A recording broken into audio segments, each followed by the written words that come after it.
One of the chapters is called, it's Jeff Booth's famous saying, you can't fix the system from within the system. And as Bitcoiners, like we know this, right? We know that the fiat system's screwed, that, electing Trump will get us so far. Hopefully we'll get a new prime minister here soon who will help turn the tide up north as well. But you can't, ultimately, politics aren't going to solve the problem. We need a separate system. We can't fix fiat from within fiat. We need Bitcoin to come in to be that alternative system. I wrote the Bible and Bitcoin for you, Bible-believing Christian, and in it I lay out the biblical basis for what money is, why our current fiat monetary system is ungodly, and how Bitcoin is the best and most viable, biblically compliant replacement for government fiat money. There's even a small group study guide in the back with additional resources to study with your church small group. Get it on Amazon or pay with Bitcoin at thebibleandbitcoin.com for a discount. Welcome to another episode of the Bible and Bitcoin podcast. I'm your host, Alan Armstrong, aka Pastor Coin, and on today's episode, I'm excited to talk with Mr. Dan Sherman, aka, hodling or hodling Jesus, depending on what side of the debate you fall on. Welcome to the show, sir. Thanks for having me, Alan. It's a pleasure. Nice to finally get to chat with you a bit more. We don't live too far apart from each other. I still can't believe we haven't met in person yet, but this will have to do for now. Yes. So what side of the debate are you on? Are you hodling Jesus or are you hodling Jesus? I'm definitely on the hodling Jesus camp. To be honest, I haven't really delved into the debate, but that's just what I've always called myself and what I've always heard people calling me. So I'll just go with that by default, I guess. Just so you know, in my mind, I've always called you hodling Jesus. Hodling Jesus. Oh, interesting. Okay. Yes, because the word hold, H-O, like you say it hold, right? You don't say it hauled. Yeah. So that's how I reason it, at least. I mean, it makes sense. You could persuade me. Otherwise, I don't have a strong preference. Okay, we've won. All right, there you go. Over. Hodling Jesus, not hodling. Okay, so you've recently written and published a book called The Gospel According to Bitcoin. And interestingly enough, I was thinking about naming my book The Gospel According to Bitcoin before I named it what I did. I don't remember quite why I didn't name it that, but yeah, that's just a fun little factoid. No way. Okay. Yeah, so that's kind of cool. I'm glad somebody took that name and used it. So tell us a little bit about your book. I haven't got it yet. I'm planning on buying it after Christmas, probably with some gift cards, Lord willing. Yeah. And so tell us a little bit what inspired you to write, because that's such a interesting title for a book, right? I mean, if I'm not a Bitcoiner, I'm just a random Christian, and I'm scrolling Amazon and I see The Gospel According to Bitcoin, that's going to pique my interest, either in one way or another. Either one way I'm going to go, wow, this book is probably filled with some heresy, or what could this be? So tell us a little bit about why. Well, I'm curious. Why did you end up naming it The Gospel According to Bitcoin, and what inspired you to author a book like this? Yeah. Well, let me give a bit of my background. So I work for Power Change students in Canada, which is a division of Crew. If any of your listeners are in the States, you probably know Crew, one of the largest missions organizations in the world. And I'm actually the son of some of a Crew staff. So my parents both worked for Crew or Power Change Canada for years. And my dad has a very unique role. So he was what's called the head of the Christian Embassy of Canada. Now he works with another ministry that basically does the same thing called Embassy Connections. But basically he's a minister to the what he calls the up and out of the world. So these are the people who, opposite of the down and out, these are the movers and shakers of the world. So he's basically an unofficial chaplain to members of parliament. He works with upper tier business leaders in Ottawa, and he works with foreign ambassadors. So he's he's out at functions 4 or 5 nights a week. Korea's having their national day, whatever. He's there, he's making these connections. He's a massive networker. But he's basically dedicated his life to reaching leaders, both in Canada and around the world. And So that's kind of like in my genes, and that's kind of in the genes of Power Change students as well. Where our whole goal is to reach university students so that when they go on to become people of influence in their jobs and their careers and whatever they're doing, that they'll bring Jesus with them and they'll cause societal change and share Christ with people. When I saw what Bitcoin was doing, and I kind of fell down the rabbit hole basically 4 years ago. I'm getting up to I'm 7 days away from my first Bitcoin purchase. It was to the 4 year mark. And when I saw what Bitcoin was and what it's doing, I probably, maybe similar to you, I just couldn't help but see so many biblical parallels. And I couldn't help but see just ways in which you could use Bitcoin to explain different elements of the kingdom of God. And then I started thinking if Bitcoin just keeps doing what it's doing, these guys are going to inherit the earth. These are going to be the global wealth holders of the future. And I started looking around me, and I started kind of poking at some of my friends who are in full-time ministry, who are trying to reach future business leaders and stuff like that. I was asking them hey, do you know of anyone who's trying to reach Bitcoiners? And it's just no one. It was just the Christian world is basically asleep on this. And because they don't understand the potential of Bitcoin. And so started thinking to myself, how can we help Bitcoiners understand Jesus? It was around 2021 December that I just made 3 different videos. I have a YouTube channel. It's it's literally 3 videos. But it basically it's almost like a devotional. It explains a principle of Bitcoin, and then it bridges it to something in the gospel. And specifically, I wanted those to come out around Christmas because it was really pointing to Christ and the fact that he became flesh and died for us and rose again. But I started making those videos, and then Jordan, my co-author, he saw those, Jordan Bush, and he's like, Dan, we should work together. And so over time we started to talk and came to a realization okay, he helped author Thank God for Bitcoin, which was a massively successful book in the space, helping Christians understand Bitcoin. What if we were to do something that helped Bitcoiners understand Christianity? And so that's kind of where this started. And I'm trying to remember where exactly the name came from. And I don't really know, but I know if someone were to write, and we have this in the preface, if someone were to write a book about the gospel according to a jet engine or something like that, what if you have someone who's an aerospace engineer and they're yeah, I love designing jet engines, and I'm gonna dedicate a book to show the power and the glory of God through the lens of an engineer who designs jet engines. As evangelicals or as Christians, you would look at that guy and be hey, that's awesome.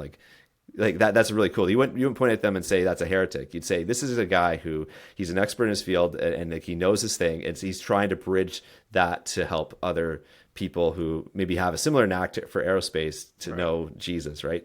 And so that's basically what we're trying to do with Bitcoin.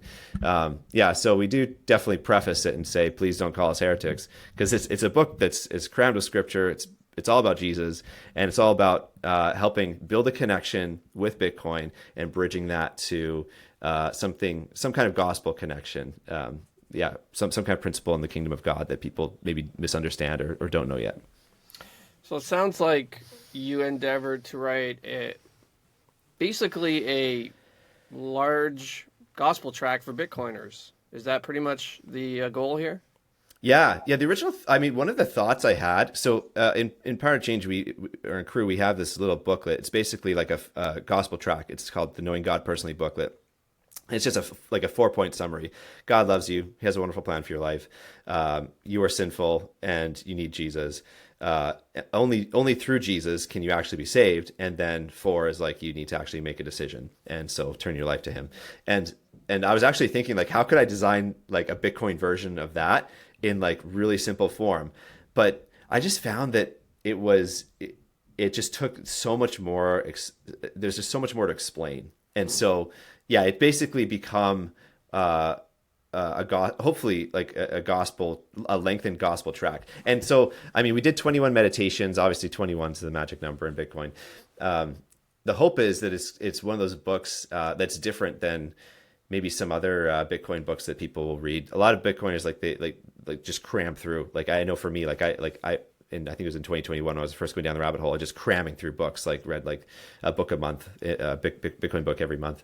And this one's more meant to be read slowly. So it's like ideally like one meditation a day, and just ponder it and think about it, and like, try praying for the first time, like if that's, or try, picking up your Bible and reading it. And so it's really just like meant to be, it's meant to help, I guess we could say, win people to Christ over like a process of 21 days. That's amazing. Yeah, it's been one of those things where the Bitcoin community, I've said previously many times before, is what I call the I can't speak, the forgotten harvest. Mm-hmm. Because there's this large segment of people out there who have discovered Bitcoin and have had almost like a spiritual, for those listening, I put air quotes over spiritual, experience with Bitcoin. And it seems like they're just ripe for the gospel.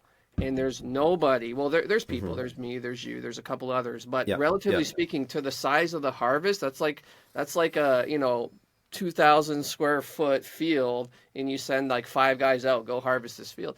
We can't do it. We need a lot more people to help harvest this. Why do you think this segment that is so ripe has been missed? Well, yeah, I think it comes down to a fundamental misunderstanding of Bitcoin, and then I think you could just throw in all the typical FUD. Like before we started this call or started recording, we were talking about like trying to orange pill churches and trying to orange pill Christian nonprofits that we're part of, and it's just crickets. Like it's that no one cares. And I remember trying to reach out to to my board. I'd recently come off being ended my term as an elder at my church. And then like a year later, I tried to pitch to them like, hey, can I come in and do like an explanation of Bitcoin and why we might want to adopt it as a church? And they just ignored, like they responded to me like 3 months later and said, because I poked them again and I was like, did you get my message? They're like, oh, we thought that was spam. Like, no, we're not interested in that right now. And so I think it's really just the typical, typical FUD. Like people think, as I've shared this within my nonprofit with Power Change, like people have responded and said like, oh, like, like here's an article by the UN on why Bitcoin is just ridiculous and why it's like destroying the earth. And I'm like, okay, well, you haven't used your brain yet. You haven't really thought about it, because like I could come back to you with like 5 other articles that tell you why it's great for the environment and why it's not just being used by criminals. And like I could give you examples, and people. Well, you could also say, what's worse for the environment? Fiat. Dollar. Yeah, funding all those aircraft carriers. Yeah, polluting the environment. Yeah, totally. So I think it's just the typical FUD. People just have no idea where this is going. I did a presentation about a month ago. We had this little group that was meeting at my local university here called Redemptive Entrepreneurship. And it's basically a group of, I don't know, 20, 30 people that get together every week. And we bring in a local entrepreneur to share about something that they're doing, like how they started a business. And it's kind of a mix of Christians and non-Christians, but it's exploring entrepreneurship through a Christian lens. And my buddy recently gave me a platform to share about my book.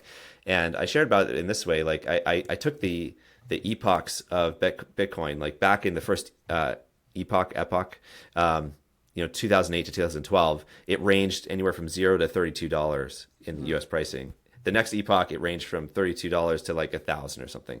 The next price point, it was like, and it keeps just incrementally getting these larger and larger chunks, like higher lows and much higher highs. And I basically asked him the question, what if this doesn't stop? Like that's the theory of this book. This book is we're taking a flyer on what if Bitcoin doesn't stop, and these people who have been buying, from the early days, in the hundreds of dollars, or maybe even buying now. And if Bitcoin just, and we're looking at like 10, 20 years down the road, like these people are going to own the world. They're going to have so much money and power. And as you know, like you've explained this and know this, like money is just it's a proxy of our energy and labor and time that we have stored up, that we're able to then use almost as an IOU to take other people's time and energy and to use, like, to purchase their goods and purchase their services. And so having money is power. And if you're gonna reach anyone, like, why not try reaching some of these people who are going to have just a ton of wealth and unleash it for generosity and for the good of people all over the world and the glory of God. And so that's the heart behind the book. There's a passage that we start off with the first chapter.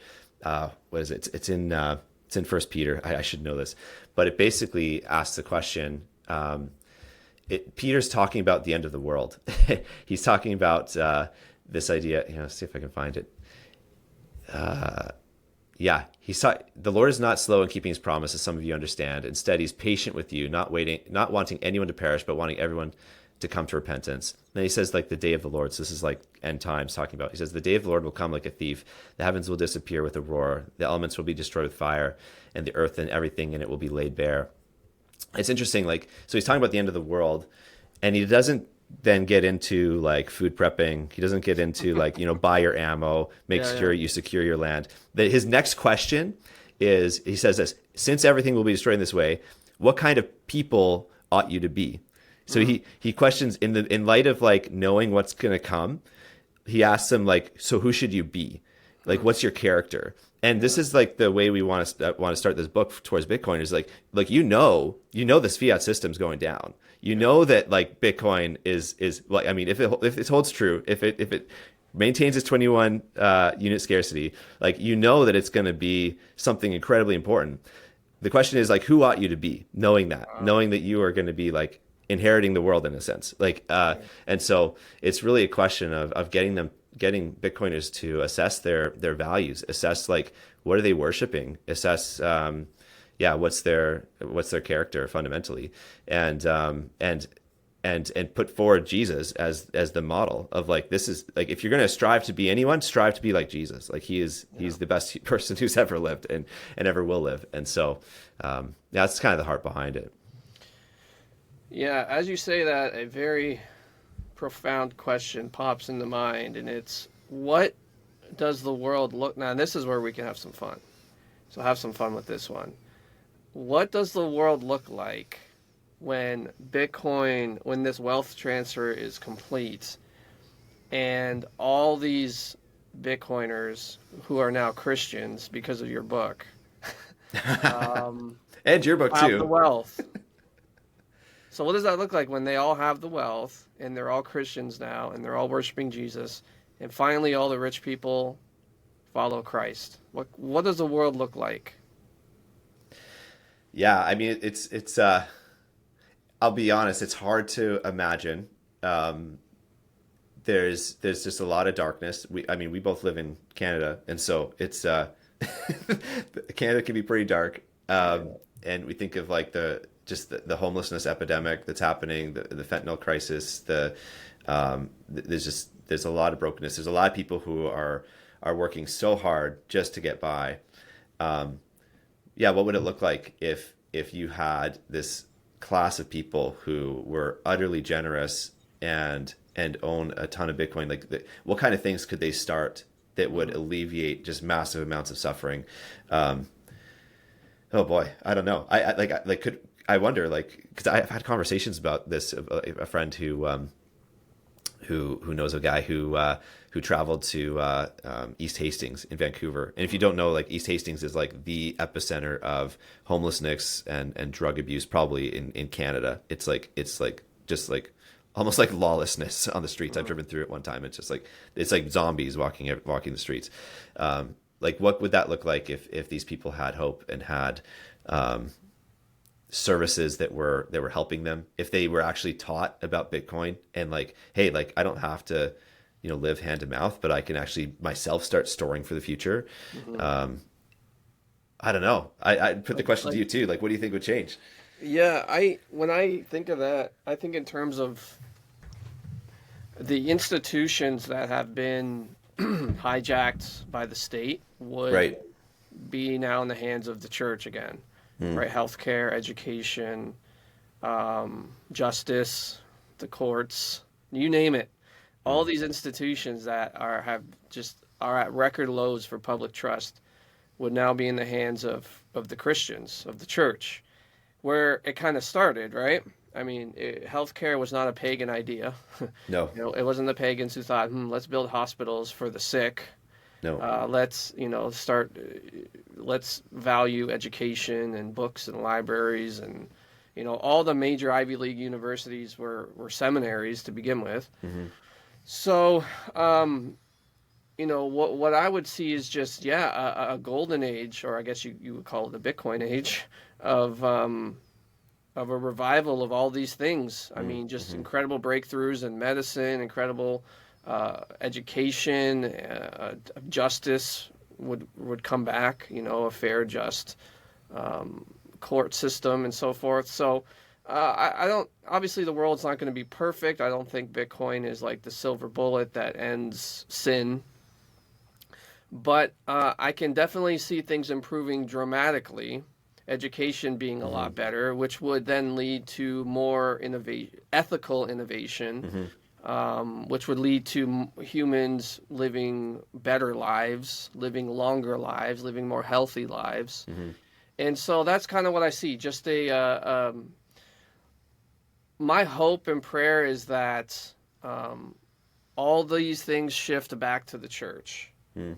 and we can have ethical, nice things again, right? Science, you name it. So that's kind of how I see Yeah, it. that's interesting. I think one of the things that you kind of skirted on there was just this idea that like it's not just about being very wealthy, but like Bitcoin itself is like not the but a like beacon of truth. Like all it does is all Bitcoin does is speak truth. Like Yeah. it shows us all the blocks. It's full transparency. It's just like 100% truth basically for what it's saying, and I think there's some knock on effects there. And like I mean, you talked about how like people have had like quote unquote spiritual experiences when they've come to Bitcoin. I know of this one girl. I don't know if you follow her on Twitter. I think her on X she's Death in Bitcoin. Yeah, She's yeah, I know her. Yeah, yeah, someone who I think she helps people in palliative care. yeah, But she was saying she became a Christian because she discovered Bitcoin, yeah. and it Didn't she was recently post like her Bible she bought or something? Her first Bible, I yeah, think that was her. Yeah. yeah. I remember that's how I got talking to her a bit, and I asked her like, how did it start? And she says when she learned what Bitcoin was, she couldn't help but thank God for it, even though she didn't know God existed.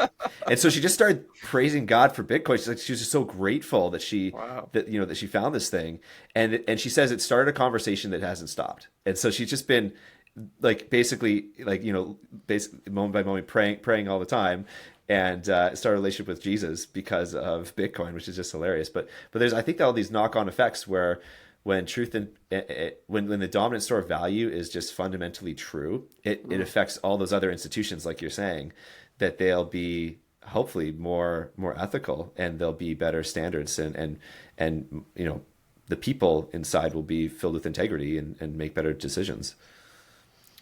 Yeah.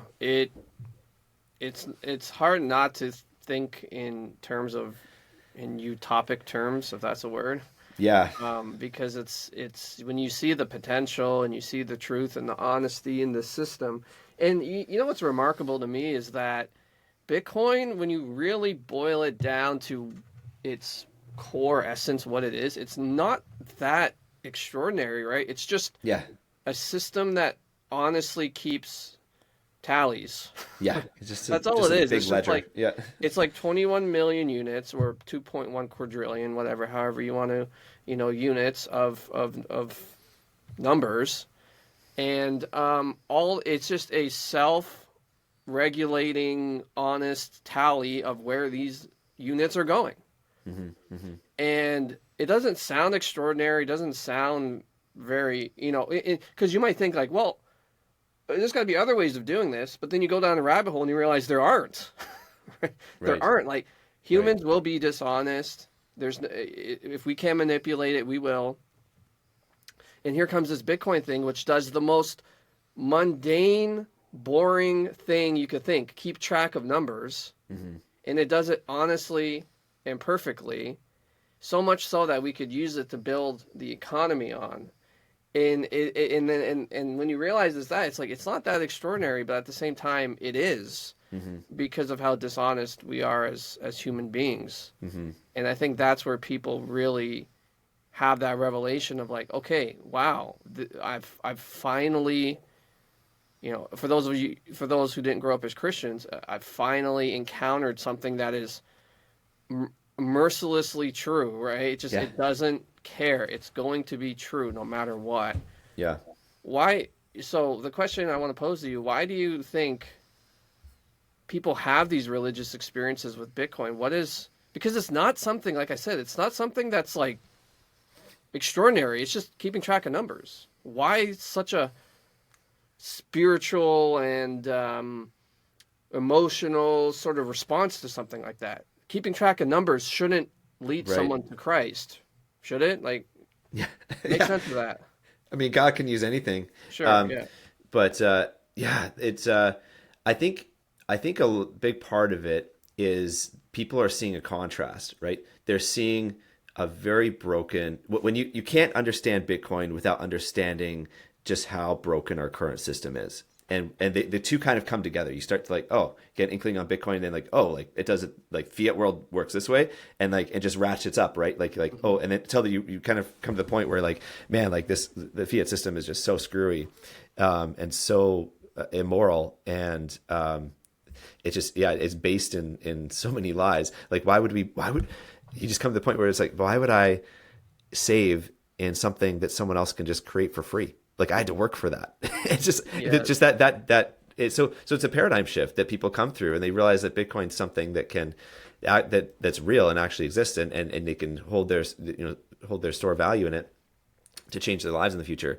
I think just that contrast that they're seeing makes people wonder, what else is there? Like what else did I utterly miss? Like I'm 40, like, and I went 36 years just adopting the fiat system as it was presented to me. We just accept reality as it's presented to us.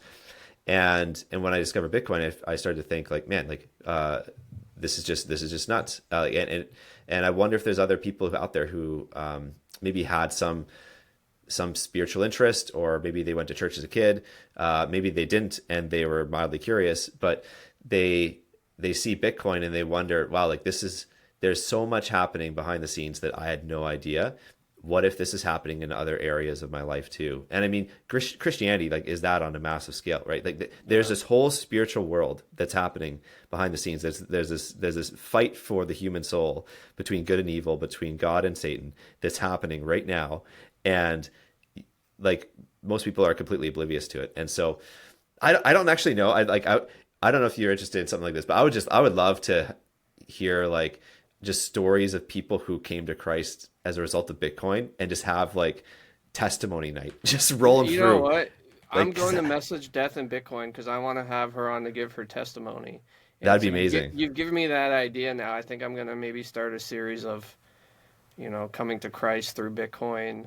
Oh, that'd be amazing. I'd That'd be be so cool because then interested you in could that. just show that to like your pastors and be like, get with the program. There's lots of people out here who are coming to Christ, who need Christ, who are ripe. Like, look, here's the Yeah, evidence. yeah, yeah, yeah. And there's another guy is The Rules Are Broken up in Ottawa. Hmm. I would, yeah, reach out to him too. He's had an experience like this as well. Started going to church for the first time as a result of Bitcoin. Yeah, I know. I put the question back on you. Like, why do you think people are having this like come to Jesus moment as a result of a come to Bitcoin moment? When I started researching Bitcoin, I was already a Christian. I already had a Yeah. worldview founded on the existence of absolute truth, objective morality, all this Hmm. stuff. I already Yeah. believed all that. I already understood all that. I don't know where you stand with apologetics, but like I'm a heavy presuppositional apologetics type of guy. It's like you start with God and you build everything on God. Like you Yep. can't proving God's existence is an act of futility because you can't prove his existence without presupposing he exists right in the beginning. Yep. Yep. So I already had this robust objective worldview. God is, everything else is built on top of that presupposition. So when I started researching Bitcoin and realizing what it wasn't like my light bulb moment for Bitcoin. It wasn't like, oh my gosh, this is an extraordinary system. It was sort of opposite for most people, where I realized, oh my goodness, fiat is so messed up, more messed up than I initially thought. Because I knew it was messed up, but I figured it can't be that bad, right? I mean, Right. look at, relatively speaking, we live in a pretty good place. So I figured if it's done some good, it can't be that bad.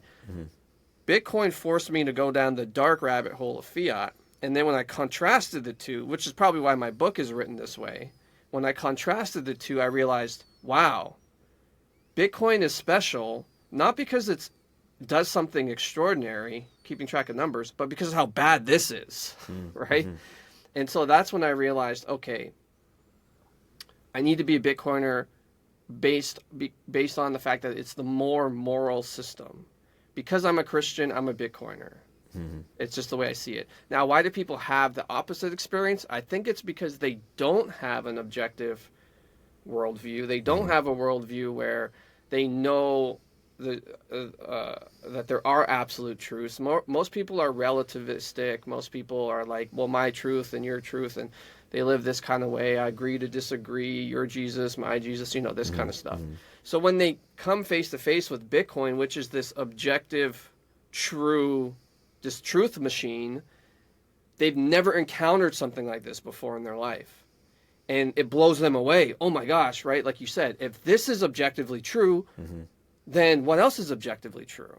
Right. And that rabbit hole inevitably leads to Christ, because he is the truth. As he said, I am the truth. So that's why I think people have religious experiences. It's not that Bitcoin's a religious thing. It's just that they're so disconnected from religion, from truth, that this truth thing, it blows them away, because it's the first time really they've experienced and seen something like this that they can't refute, right? You can't refute Bitcoin. You can't refute it. Yeah. Yeah, I love that. Like, it's like Bitcoin is like they're dipping the toe in the water to like a base reality that has been there the whole time, whose foundation is just Jesus. Like, Jesus is the most based real thing, air quotes, in the universe. And when you dip your toe into what objective truth looks like, you're gonna have a hunger for more. It makes sense. Yeah. But yeah, no, you should definitely start interviewing some of these people. Yeah. That'd be so fascinating to hear. I'm really I would love to also do some, not debates. I don't want to debate people. Excuse me, but I'd like to talk to some atheist Bitcoiners too. Because they have a perspective, I've seen it on Twitter, where they're like, how can you be a religious Bitcoiner? Like, they don't understand.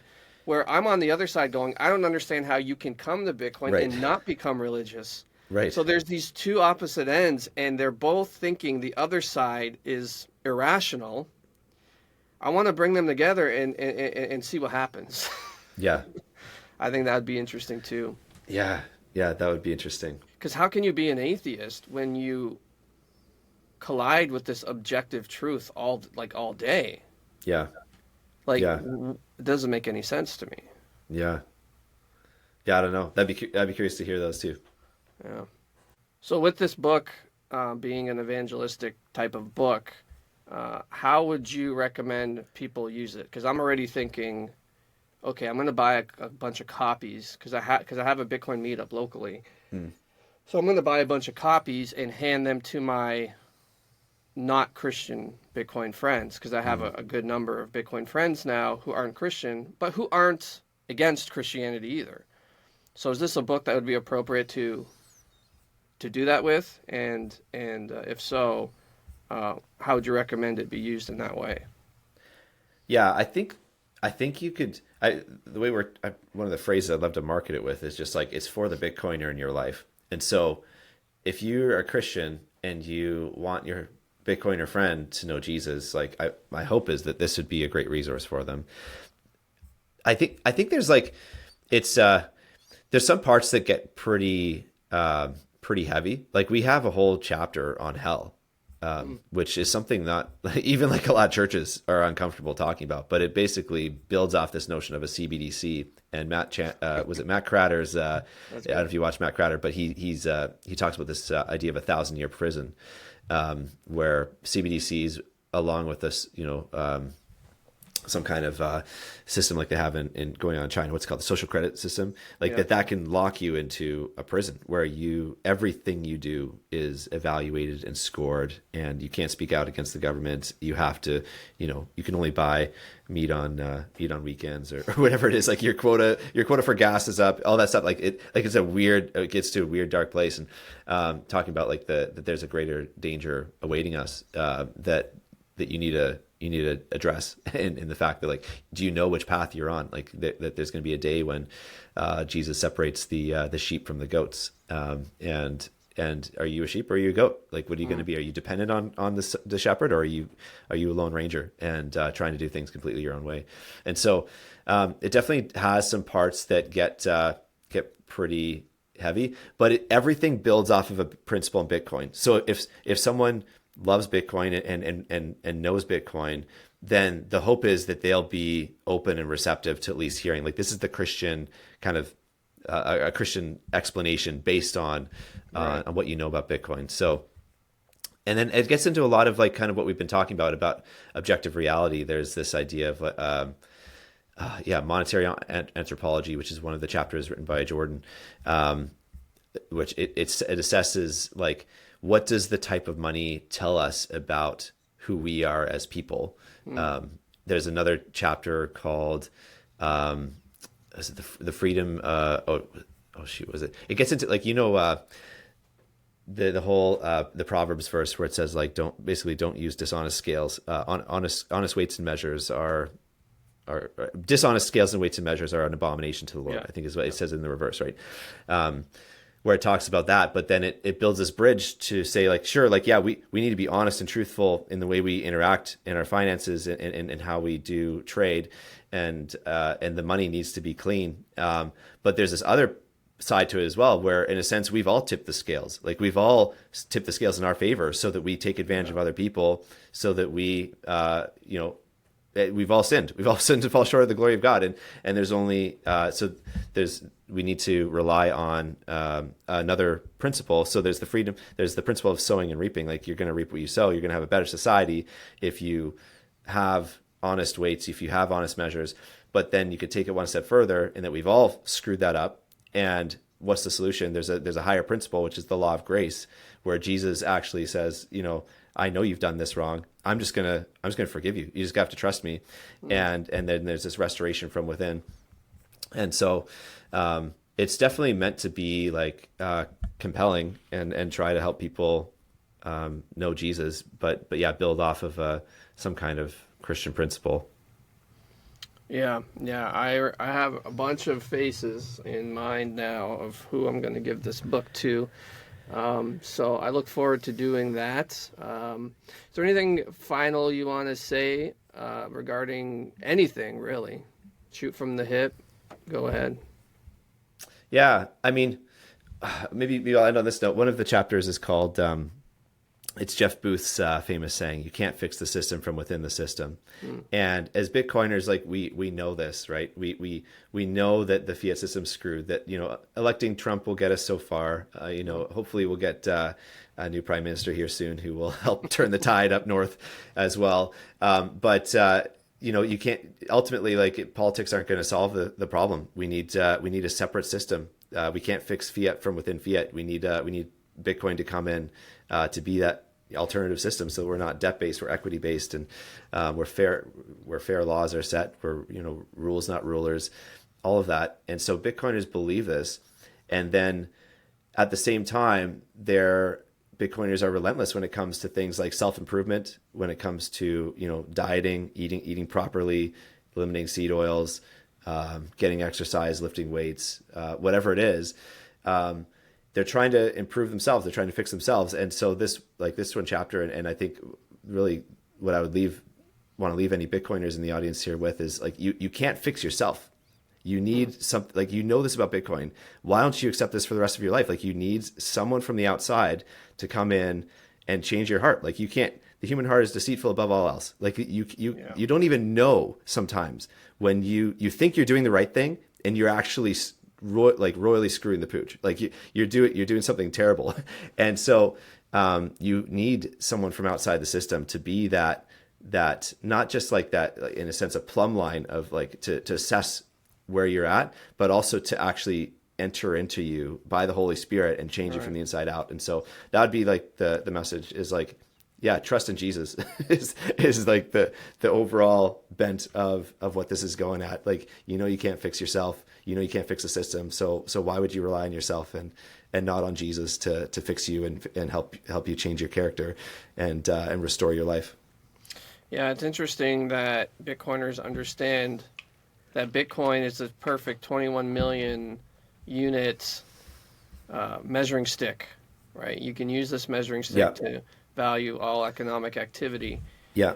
But when it comes to your own life, morals, ethics, the way to live, the truth outside of Bitcoin, you don't want to accept a unmoving standard, right? Right. We want to argue about that. So it is really interesting, the sort of, and there's that thing about you said rules not rulers. Well, that's only that's only a thing because of human beings, right? I mean, we don't want human rulers. Exactly. Right? Yeah. Rules not rulers, sure, but when it comes to God, and He's the ruler, right? It's not just like God is a set of rules, right? He's an actual person with a will, and He's the actual ruler. So, and then don't trust, verify, all these things that get misconstrued and misinterpreted. Well, trust Jesus. No, bro, I'm not going to trust. I'm going to verify. Right. Well, the thing is, once you verify, you're going to trust. Yeah. Right? Because you have no choice. Like Thomas, right? Put your hands into my, side and see that I'm real. And so he verified. And then what happened after he verified? Well, he trusted, because the verification led him to trust. It was the only option left after he verified. So anyways, we could talk all day. Where can people find you? And more importantly, do you have a copy of the book near you? Can you show it? I don't have it right now, actually. Yeah, it's I've got an order coming that's not going to arrive till mid January, unfortunately. Yeah, Jordan got the proof sent to his house just because they're publishing out of the States, and it made more sense to get it down there. But so I don't have a physical copy of it yet. I apologize. But yeah, you can find it on Amazon, or you can order it from tgfb.com. I think that's what it is. And then you can find me. I'm decently active on X at what'd you call it? Hodling J. Hodling J. Hodling Jesus. Yeah, so you can find me there. Awesome. Well, thanks so much for coming on the show, Dan. It was a great conversation. I hope many are blessed. Go out and get the book. Get a couple copies, actually, so you can give it to your unbelieving Bitcoin friends. And until next time, grace and peace. Thanks, Alan. Your family, your nation, and your world needs strong men. The devil wants men weak, emasculated, and addicted to porn. This is why I designed the Slaying the Beast course to help men take back the dominion porn stole from them. This course will help you discover your identity as God's image, how porn leverages and twists that against you, and how with God's help you can turn the tables on the beast and live free. There's also access to a Discord server where you can have fellowship with others in the fight. You do not have to wait any longer to conquer this beast once and for all. Go to lifegiverchurch.net to get started today.